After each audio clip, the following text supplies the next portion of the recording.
సోదరీ సోదరులారా, ఆదికాండం 29వ అధ్యాయంలో యాకోబు రాహేలును కలుసుకుంటాడు. రాహేలును ప్రేమించి ఆమె కోసం ఊడిగం చేయడానికి సిద్ధమవుతాడు. యాకోబే మోసానికి గురవుతాడు. ఇప్పుడు వివరాలు వినండి. ఈ అధ్యాయానికి ఉపోద్ఘాతంగా గలతీ పత్రిక 6వ అధ్యాయం 7-8 వచనాలు చెప్పగోరుతాను. మోసపోకండి, దేవుడు వెక్కిరింపబడడు. మనిషి ఏమి విత్తుతాడో ఆ పంటే కోస్తాడు. ఎలాగనగా తన శరీరేచ్ఛలను బట్టి విత్తేవాడు తన శరీరము నుండి క్షయమనే పంట కోస్తాడు. ఆత్మను బట్టి విత్తేవాడు ఆత్మ నుండి నిత్య జీవమనే పంట కోస్తాడు. యాకోబు తన జీవితంలో ఏది విత్తాడో అదే పంట కోయవలసి వచ్చింది. ఈ సూత్రం సార్వత్రికమైన ప్రయోజనం కలది. నీవు గోధుమలు విత్తితే గోధుమ పంట వస్తుంది. గురుగులు విత్తితే గురుగుల పంటే వస్తుంది. పల్లేరు కాయలు విత్తితే పల్లేరు పంటే. ఫరో ఏం విత్తాడు? హెబ్రీయుల జ్యేష్ఠ కుమారులను హతమార్చాడు. అతనికి ఏం సంభవించింది? మరణదూత వచ్చి అతని కుటుంబంలోని జ్యేష్ఠ కుమారుణ్ణి సంహరించాడు. అహాబు రాజు తప్పుడు అభియోగాలు మోపి నాబోతును చంపిస్తే అతని రక్తాన్ని కుక్కలు నాకాయి. అప్పుడు దేవుని ప్రవక్త అయిన ఏలీయా బయలుదేరి అహాబు రాజు దగ్గరికి వచ్చాడు. కుక్కలు నాబోతు రక్తాన్ని ఎక్కడ నాకాయో అక్కడే కుక్కలు అహాబు రక్తం నాకుతాయి. అక్షరాల అలాగే జరిగింది. దావీదు జీవితంలో కూడా ఇదే నియమం పనిచేసింది. వ్యభిచారం, హత్య అనే 2 నేరాలు. అతడు చేసిన దానికి ఫలితంగా అతడు విత్తిందే అతడు కోసిన పంట అయింది. దేవుడు క్షమించినా అతని పాపము యొక్క ఫలితాన్ని అనుభవించక తప్పలేదు. స్వంత కూతురే మానభంగానికి గురైంది. అతని కుమారుడు హత్యగావించబడ్డాడు. అపొస్తలుడైన పౌలుకు కూడా ఇదే నియమం పనిచేసింది. స్తెఫను రాళ్లతో కొట్టబడుతూ ఉంటే స్వయంగా ఆ దుశ్చేష్టను ఆమోదించాడు. పౌలు లుస్త్ర పట్టణం వెలుపల రాళ్లచేత కొట్టబడ్డాడు. అతడు చచ్చిపోయాడని చెప్పి అతన్ని అక్కడే పడేసి వెళ్లిపోయారు. సార్వత్రికమైన ఈ గడ్డు నియమాన్ని యాకోబు అనుభవించక తప్పలేదు. తన యుక్తి, తన వంచనా శిల్పం ప్రయోగించి తనకు కావలసింది సంపాదించుకున్నాడు. తనకు ఎంతో తెలివి ఉందని త్రుళ్ళిపడి మిడిసిపడ్డాడు. అయితే తను ఏ విత్తనం వేస్తాడో అదే పంట కోస్తాడు. ఈ అధ్యాయంలో యాకోబు బేతేలును విడిచి ప్రయాణం కొనసాగించాడు. కొంతకాలం ప్రయాణం చేసి హారాను చేరుకున్నాడు. యాకోబు బయలుదేరి తూర్పు జనుల దేశానికి వెళ్ళాడు. అతడు చూచినప్పుడు పొలములో ఒక బావి కనపడింది. అక్కడే దాని వద్దే గొర్రెల మందలు 3 పండుకొని ఉన్నాయి. కాపరులు మందలకు ఆ బావి నీళ్లు పెడతారు. ఒక పెద్ద రాయి ఆ బావి మీద మూత వేసి ఉంది. అక్కడికి మందలన్నీ కూడి వచ్చినప్పుడు బావి మీద నుండి ఆ రాతిని పొర్లించి గొర్రెలకు నీళ్లు పెట్టి తిరిగి బావి మీద రాతిని దాని చోట ఉంచుతారు. చూచారా? ఆ దేశంలో నీరు ఎంతో ప్రాముఖ్యమైన దినుసు. ఆ ప్రాంతాలలో చాలా చోట్ల నీటి ఎద్దడి. నీటిని పొదుపుగా వాడుకోవాలి, దాన్ని కాపాడుకోవాలి. అందరూ తమ తమ మందలకు నీరు పెట్టుకోవాలి. ఆ తరువాత బావి మీద బండ మూత వేయాలి. బావి మీద రాయి తీసివేసే సమయానికి మన యాకోబు రంగప్రవేశం చేశాడు. యాకోబు యాకోబే, దురాక్రమణకు వంచనకు పెట్టింది పేరు. యాకోబు వారిని చూచి అడిగాడు, మీరెక్కడివారు? మేము హారాను వారము అన్నారు వారు. అతడు వారిని అడిగాడు, నాహోరు కుమారుడైన లాబానును మీరెరుగుదురా? ఎరుగుదుము అన్నారు వారు. అతడు క్షేమముగా ఉన్నాడా అడిగాడు యాకోబు. వారు చెప్పారు, క్షేమముగానే ఉన్నాడు. అదిగో అతని కుమార్తె అయిన రాహేలు గొర్రెల వెంట వస్తున్నది. అతడన్నాడు, ఇదిగో ఇంకా చాలా పొద్దు ఉన్నది, పశువులను పోగు చేసే వేళ కాలేదు. గొర్రెలకు నీళ్లు పెట్టి పోయి వాటిని మేపండి. లాబానును గురించి వాకబు చేశాడు. లాబాను తనకు సమానమైన ఉజ్జి. అక్కడి మనుషుల్లో చొరవ చేసుకొని మాట్లాడడమే కాదు, ఎలా నీళ్లు పెట్టాలో వారికి సలహా ఇస్తున్నాడు. యాకోబు తరహా అంతే, అతనికి కొత్త లేదు, బిడియము లేదు. కలుపుగోలు మనిషి, ఉపాయశాలి. వారన్నారు, మందలన్నీ పోగు కాక మునుపు అది మా వలన కాదు. తరువాత బావి మీద నుండి రాయి పొర్లిస్తాము, అప్పుడే మేము గొర్రెలకు నీళ్లు పెడతాము. అతడు వారితో ఇంకా మాట్లాడుతూ ఉండగా రాహేలు తన తండ్రి గొర్రెల మందను తోలుకొని వచ్చింది. ఆమె వాటిని మేపుతుంది. రాహేలు గొర్రెల కాపరి. ఆ ప్రాంతంలో గొర్రెలను స్త్రీలు కూడా మేపుతారు. యాకోబు తన తల్లి సహోదరుడైన లాబాను కుమార్తె అయిన రాహేలును, తన తల్లి సహోదరుడైన లాబాను గొర్రెలను చూచినప్పుడు అతని దగ్గరికి వెళ్లి బావి మీద నుండి రాతిని పొర్లించి తన తల్లి సహోదరుడైన లాబాను గొర్రెలకు నీళ్లు పెట్టాడు. యాకోబు రాహేలును ముద్దు పెట్టుకొని ఎలుగెత్తి ఏడ్చాడు. లాబాను గొర్రెలకు నీళ్లు పెట్టుమని తనను ఎవరడిగారు? ఎవరూ అడగలేదు. యాకోబుకు ఎవరూ ఏమీ చెప్పనక్కర్లేదు. అతని సొంత ఆలోచనలు, అతని యుక్తి, అతని శక్తి, అతని వ్యూహం అంతా అతని పన్నాగం. అతడు ఆడే ఆటకు నియమాలు ఎవరూ పెట్టినవి కావు, అవి స్వంత నియమాలు. అతని జీవితంలో మొదటి భాగమంతా అంతే, స్వంత ప్రణాళిక. ఇప్పుడు లాబాను బడిలో మొదటి పాఠం నేర్చుకోబోతున్నాడు. లాబాను వంచనా శిల్పాచార్యుడు. అతడు యాకోబు మామ. రాహేలును ముద్దు పెట్టుకుని ఎలుగెత్తి ఏడుస్తాడేమిటి? అసలు సంగతి ఏమిటంటే, ఇల్లొదిలిపెట్టి ఎన్నో రోజులు సుదీర్ఘ ప్రయాణం చేసి వచ్చాడు. బేతేలు నుండి గలిలయ సముద్ర తీరాన పయనం కొనసాగించాడు. సిరియాకు వచ్చాడు. ఎడారి దాటాడు. దారిలో ఎన్నెన్నో అనుభవాలు. అక్కడికి వచ్చి ఎంతో పరిచయం ఉన్నవాడిలాగా మాట్లాడాడు. కుశల ప్రశ్నలు అడిగాడు. తనే వెళ్లి బావి మీద రాయి తొలగించాడు. తీరా తన స్వంత మేనమామ కూతుర్ని చూచేటప్పటికీ ప్రయాణం ప్రణయానికి దారితీసింది. ఉద్రేకం ఉరకలు వేసింది. భోరున ఏడ్చాడు. ఈ ఏడుపు మొదటిసారే. మళ్లీ అతడేమీ ఏడ్చినట్లు కనపడదే. అతని చర్యలలో నాటకీయత ఉట్టిపడుతుంది. మరి అతడెవరు? యాకోబు. తాను ఆమె తండ్రి బంధువును అని, రెబెకా కుమారుణ్ణి అని రాహేలుతో చెప్పినప్పుడు ఆమె పరిగెత్తుకుంటూ పోయి తన తండ్రికి చెప్పింది. యాకోబు ఏం చెప్పాడు? నేను నీ తండ్రి బంధువును. హీబ్రూ ప్రజలు బంధువులందర్నీ సోదరులు అంటారు. మీ నాన్న సోదరుణ్ణి, మీ నాన్న సహోదరి కుమారుణ్ణి అంటుంటే మనకు గజిబిజి అనిపిస్తుంది. నేను మీ నాన్నకు బంధువును అంటున్నాడు. అదీ సంగతి. మన తెలుగు బంధుత్వాల భాషలో చెప్పాలంటే యాకోబు లాబానుకు మేనల్లుడు, లాబాను యాకోబుకు మేనమామ, రాహేలు అతనికి మేనరికం. రెబెకా లాబానుకు స్వయంగా చెల్లెలు. లాబాను తన సహోదరి కుమారుడైన యాకోబు సమాచారం విని అతనికి ఎదురు పరిగెత్తుకుంటూ వచ్చి అతన్ని కావలించుకొని ముద్దు పెట్టుకుని తన ఇంటికి తీసుకుని వెళ్ళాడు. యాకోబు ఎన్నెన్నో సంగతులు చెప్పాలని ఉన్నాడు. తన తెలివితేటలు ఎంత గొప్పవో చూపించుకోవడానికి తన నిర్వాకమంతా పూసగుచ్చినట్లు చెప్పి ఉంటాడు. అసలు తను మాటకారి. జ్యేష్ఠత్వాన్ని ఏశావు నుండి ఎలా సంపాదించుకున్నది, తండ్రి దీవెనను ఎలా కాజేసింది, తన బేతేలు అనుభవం అంతా చెప్పి ఉంటాడు. వారెంతో ఆసక్తిగా విని ఉంటారు.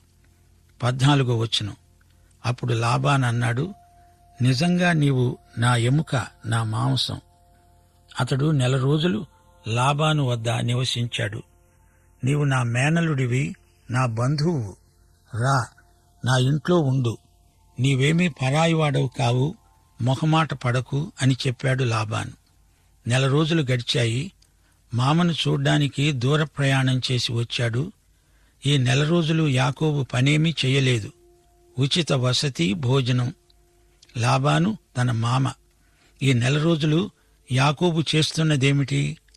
రాహేలుతో సన్నిహిత పరిచయం కలిగించుకుంటున్నాడు. యాకోబు రాహేలును ప్రేమించాడు. ఇదంతా లాబాను గమనిస్తూనే ఉన్నాడు. లాబాను ఒకరోజు యాకోబుతో మాట్లాడాడు.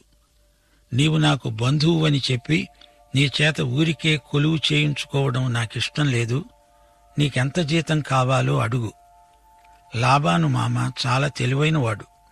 యాకోబు తనకు పని కావాలని అడిగాడా? లేదే. లాబాను చాలా యుక్తిగా మాట్లాడుతున్నాడు. అల్లుడు, ఊరికే కూర్చొని తింటావా? పని చెయ్యి. ఎంత జీతం కావాలి?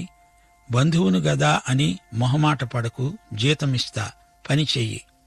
నెల రోజులు లాబాను ఇంట్లో ఉండి తింటున్నాడంటే అతడు అలా వదులుతాడా? పని చేయించుకొని లెక్క చూసుకుంటాడు.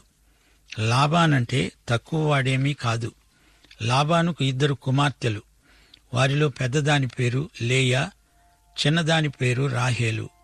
లేయా అనే మరో కూతురు లాబానుకు ఉంది. లాబాను మామ ఈ కుర్రవాణ్ణి జాగ్రత్తగా పరిశీలిస్తున్నాడు. వీడు రాహేలును ప్రేమిస్తున్నట్లున్నాడు. రాహేలు చిన్నది, లేయా పెద్దది. అయితే లేయా జబ్బు కండ్లు గలది. రాహేలు రూపవతి, సుందరి. లేయా కండ్లు జబ్బువి, అంటే అందవిహీన, చీకిరి కండ్లు. స్త్రీకి కండ్ల అందం సౌందర్యానికి ఆధారం. ఈ 2 లాబాను కుమార్తెల్లో యాకోబు రాహేలునే ప్రేమించాడు. లాబాను మామతో అన్నాడు, నీ చిన్న కుమార్తె అయిన రాహేలు కోసం 7 సంవత్సరాలు నీకు కొలువు చేస్తాను.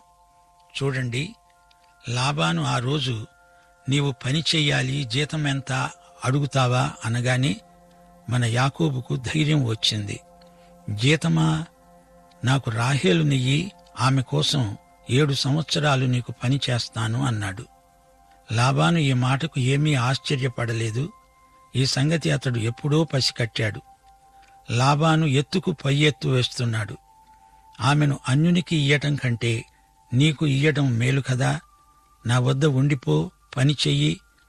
మామా అల్లుళ్ల మధ్య బేరం కుదిరింది. 20వ వచనంలో ఎంతో మనోహరమైన మాట వినపడుతోంది. యాకోబు జీవితమంతటిలో చక్కని ఆరోగ్యవంతమైన విశేషం రాహేలు పట్ల అతని ప్రేమ. అలాగే మనము యేసునందలి ప్రేమ చేత ఆయన కోసం ఏమైనా చేస్తాము. ఆయన ప్రేమ మనల్ని బలవంతం చేస్తుంది. యాకోబు రాహేలు కోసం 7 సంవత్సరాలు కొలువు చేశాడు. అయినా అతడు ఆమెను ప్రేమించటం వల్ల అవి అతనికి కొద్ది దినములుగా తోచింది. చూడండి యాకోబు ఎలా పనిచేస్తున్నాడో. లాబాను యాకోబు చేత వెట్టి చాకిరీ చేయించాడు. యాకోబు ఎండనక వాననక బానిసలాగా పనిచేశాడు. రాహేలు ప్రేమ అతణ్ణి బలవంతం చేయగా అతడు శక్తికి మించి పనిచేశాడు. అతని ప్రేమ అలసట నెరుగదు.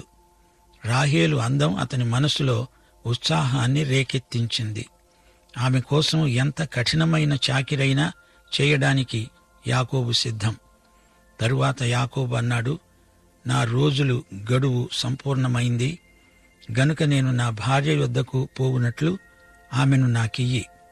అప్పుడు లాబాను ఆ స్థలములోనున్న మనుష్యులందరినీ పోగుచేసి విందు చేశాడు. లాబాను మోసం యాకోబును దెబ్బతీసింది. విందు రోజున రాత్రివేళ తన కుమార్తె అయిన లేయాను అతని వద్దకు తీసుకొని పోగా యాకోబు ఆమెను కూడాడు. లాబాను తన దాసి అయిన జల్పాను తన కుమార్తె అయిన లేయాకు దాసిగా ఇచ్చాడు. ఉదయమందు ఆమెను లేయా అని ఎరిగి అతడు లాబానుతో అన్నాడు, నీవు నాకు చేసిన పని ఏమిటి? రాహేలు కోసమే గదా నీకు కొలువు చేశాను. ఎందుకు నన్ను మోసపుచ్చావు? అందుకు లాబాను అన్నాడు, పెద్దదానికంటే ముందుగా చిన్నదానిని ఇయ్యటం మా దేశ మర్యాద కాదు. ఏమిటిదంతా? ఆ రోజుల్లో పెళ్లి కుమార్తె ముసుగు వేసుకుని ఉండేది. ఆమె ముఖం ఎవరికీ కనపడదు. తెల్లవారే వరకు ఆమె ఎవరో యాకోబు గుర్తించలేకపోయాడు. తెల్లవారి ముఖం మీది ముసుగు తొలగించి చూస్తే ఆమె రాహేలు కాదు, లేయా. లాబాను మోసం యాకోబుకు తెలిసిపోయింది. అతని మనసులో గత స్మృతులు మెదిలాయి. ఏశావులాగా నటించి తను తన తండ్రిని మోసం చేయలేదా? తండ్రిని మోసగించినందుకు ఇల్లొదిలిపెట్టి పారిపోయి రావలసి వచ్చింది. అలాంటి ప్రవర్తన దేవునికి ఇష్టం లేదు. తాను చిన్నవాడై ఉండి పెద్ద కొడుకులాగా వేషం వేసుకుని నటించాడు. ఇప్పుడో పడకటింట్లో లాబాను పెద్ద కూతురు చిన్న కూతురులాగా తన వద్దకు వచ్చింది. యాకోబు విత్తినదే అతడు కోసిన పంట. లాబాను మామ నేరస్తుడు, తనను మోసం చేశాడు అని మోసగాడైన యాకోబే అభియోగం తెస్తున్నాడు. లాబానుకు ఇలాంటివి బాగా అలవాటే. బాబూ, ఇందులో తిరకాసు ఉంది, చెప్పటం మర్చాను. మా దేశ మర్యాద ప్రకారం పెద్దదానికి పెళ్లి కాకుండా చిన్నదానికి పెళ్లి చేయకూడదు.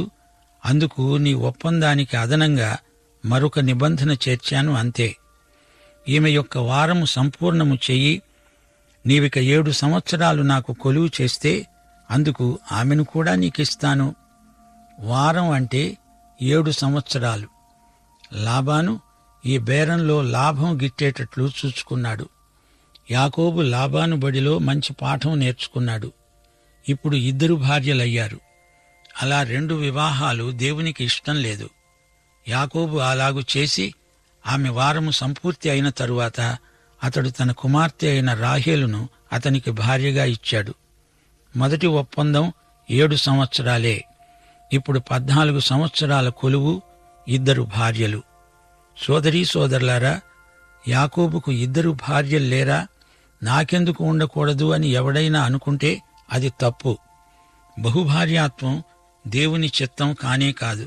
బైబిల్లో ఉంది కదా అంటే మనుష్యులకు హెచ్చరికగా దేవుడు మనకు ఇచ్చిన అనేకమైన చరిత్ర పాఠాలవి. దేవుడు సైతాను అబద్ధాలు, దావీదు రాజు చేసిన పాపం వీటన్నిటినీ రాయించి ఉంచాడు గదా.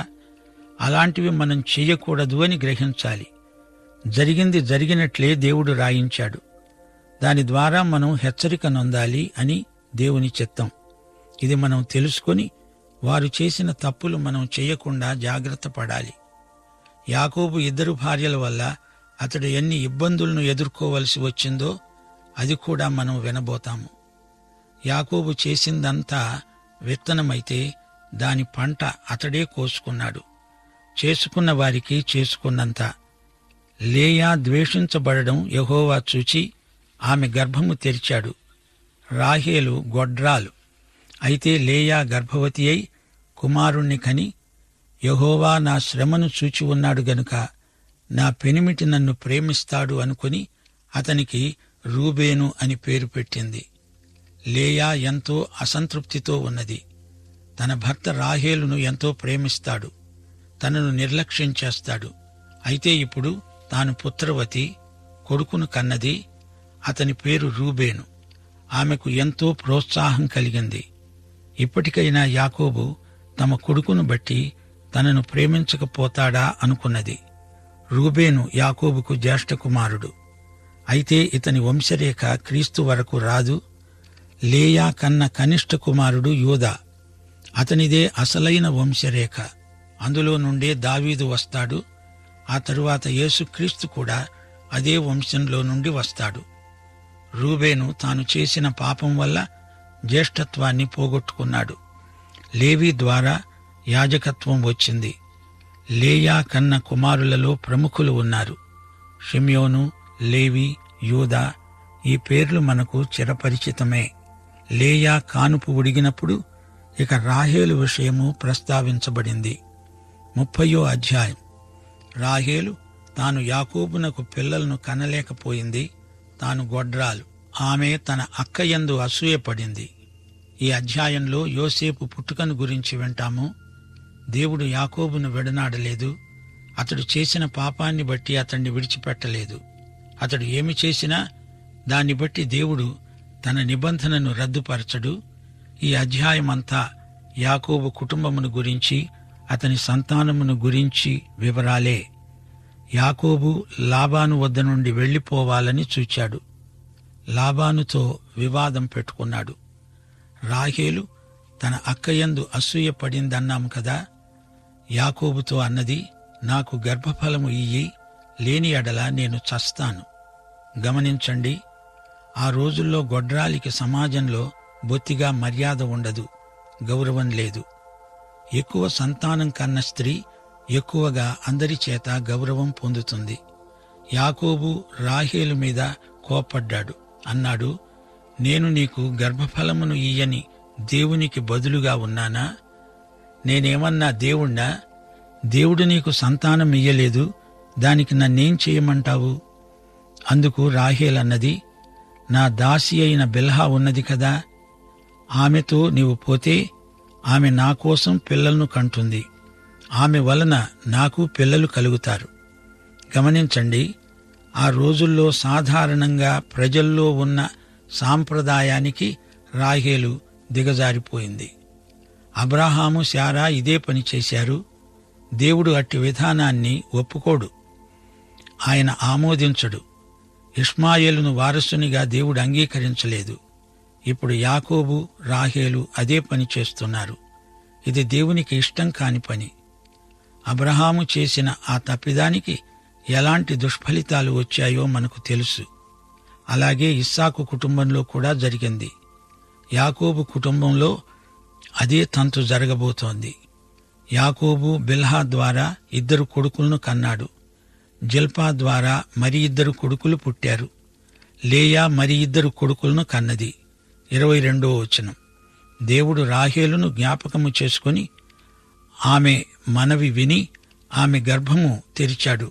అప్పుడు ఆమె గర్భవతి అయి కుమారుణ్ణి కని దేవుడు నా నింద తొలగించాడు అనుకున్నది. ఆమె యెహోవా మరియొక కుమారుణ్ణి దయచేస్తాడు అనుకుని అతనికి యోసేపు అని పేరు పెట్టింది. ఇతడే ఈజిప్టుకు వెళ్లి అక్కడ ఫరో తరువాత అంతటి వాడై పరిపాలిస్తాడు. యోసేపు పాత నిబంధన వ్యక్తులలో చాలా ప్రఖ్యాతి గన్నవాడు. ఆ తరువాత రాహేలుకు బెన్యామీను పుట్టాడు. ఈ అధ్యాయం ముగింపులో యాకోబుకు కలిగిన 12 కుమారుల పేర్లు చెప్పబడినవి. వీరి ద్వారా ఇశ్రాయేలు 12 గోత్రాలు ఏర్పడినవి. ఈ 12 గోత్రాలు కలిసి ఇశ్రాయేలు జాతిగా పరిగణించబడుతోంది. ఇప్పుడు 25వ వచనం నుండి వినండి. రాహేలు యోసేపును కన్న తరువాత యాకోబు లాబానుతో అన్నాడు, నన్ను పంపెయ్యి, నా చోటికి నా దేశానికి వెడతాను. నా భార్యలను నా పిల్లలను నాకు అప్పగించు. అప్పుడు నేను వెళ్ళిపోతాను. వారి కోసము నీకు కొలువు చేశాను. నేను నీకు కొలువు చేసిన విధము నీవెరుగుదువు గదా. లాబాను తన అల్లుణ్ణి అంత సులభంగా పంపిస్తాడా? అతను అన్నాడు, నీ కటాక్షం నా మీద ఉన్న ఎడల నా మాట విను. నిన్ను బట్టి యెహోవా నన్ను ఆశీర్వదించాడని శకునము చూచి తెలుసుకున్నాను. ప్రియ శ్రోతలు గమనించండి. అబీమెలెకు గెరారు రాజు ఒకప్పుడు అన్నాడు, ఇస్సాకు మా మధ్యన ఉన్నందుచేత మాకు ఎన్నో ఆశీర్వాదాలు కలిగాయి. అలాగే ఇప్పుడు లాబాన్ అంటున్నాడు, యాకోబును బట్టి దేవుడు నన్ను ఆశీర్వదించాడు. అల్లుడా, త్వరపడి వెళ్లబోకు, నన్ను విడిచిపోవద్దు. నీ మూలకంగా దేవుడు నన్ను ఆశీర్వదించాడు. నీ జీతం ఎక్కువ చేస్తాను. లాబాన్ అన్నాడు, నీ జీతం ఇంత అని స్పష్టంగా చెప్పు, ఇస్తాను. యాకోబుకు లాబాను సంగతి బాగా తెలుసు. జీతం ఎక్కువ చేస్తాను అన్నాడంటే పనెక్కువ పెడతాను అంటున్నాడన్నమాట. అందుకే యాకోబు వెళ్ళిపోతాను అంటున్నాడు. నేను నీకు ఎలా కొలువు చేశానో, నీ మందలు నా వద్ద ఎలా ఉండేవో అది నీకు తెలుసు. నేను రాకమునుపు నీకున్నది కొంచెమే, అయితే అది బహుగా అభివృద్ధి చెందింది. నేను పాదము పెట్టిన చోటెల్లా యెహోవా నిన్ను ఆశీర్వదించాడు. నేను నా ఇంటివారి కోసం ఎప్పుడు సంపాద్యం చేసుకుంటాను? మామా, నీవు నాకు ఇచ్చిందేమిటి? 2 భార్యలు, 2 దాసీలు, ఇంటి నిండా పిల్లలు. ఇప్పటికే 11 మంది పిల్లలు కలిగారు. వీరిని నేనెలా పోషించుకోవాలి? నన్ను బట్టి దేవుడు నిన్ను ఆశీర్వదించాడు గాని నాకేం మిగిలింది? యాకోబు అన్నాడు, నీవు నాకేమీ ఇయ్యవద్దు. నీవు నా కోసం ఒక పని చెయ్యాలి. అలాగైతే నేను తిరిగి నీ మందను మేపుతాను. ఇంతకు యాకోబు ఏమి కోరుతున్నాడో? లాబాను మామ ఎత్తుకు పై ఎత్తు వేస్తున్నాడు. అదేమిటో వచ్చే పాఠంలో చెప్పుకుందాము. అంతవరకు సెలవు. ప్రార్థన చేసుకుందాం. ప్రేమగల మా తండ్రి, ఈ రోజున నీ వాక్యము ద్వారా మా ఆత్మలలో ఒక నూతన క్రియ జరిగించావని నమ్ముతున్నాం. నీవు చెప్పిన ప్రతి మాట మాకు ఎంతో ప్రయోజనకరం. చరిత్రలోని సత్యాలు మా అనుభవానికి అన్వయించుకొని మేలు పొందినట్లు మాలో ప్రతి ఒక్కరికి రావలసిన ఆశీర్వచనాలు దయచేయమని, మహిమ పొందమని యేసుక్రీస్తు వారి దివ్యనామమున ప్రార్థన చేస్తున్నాము తండ్రి. ఆమేన్.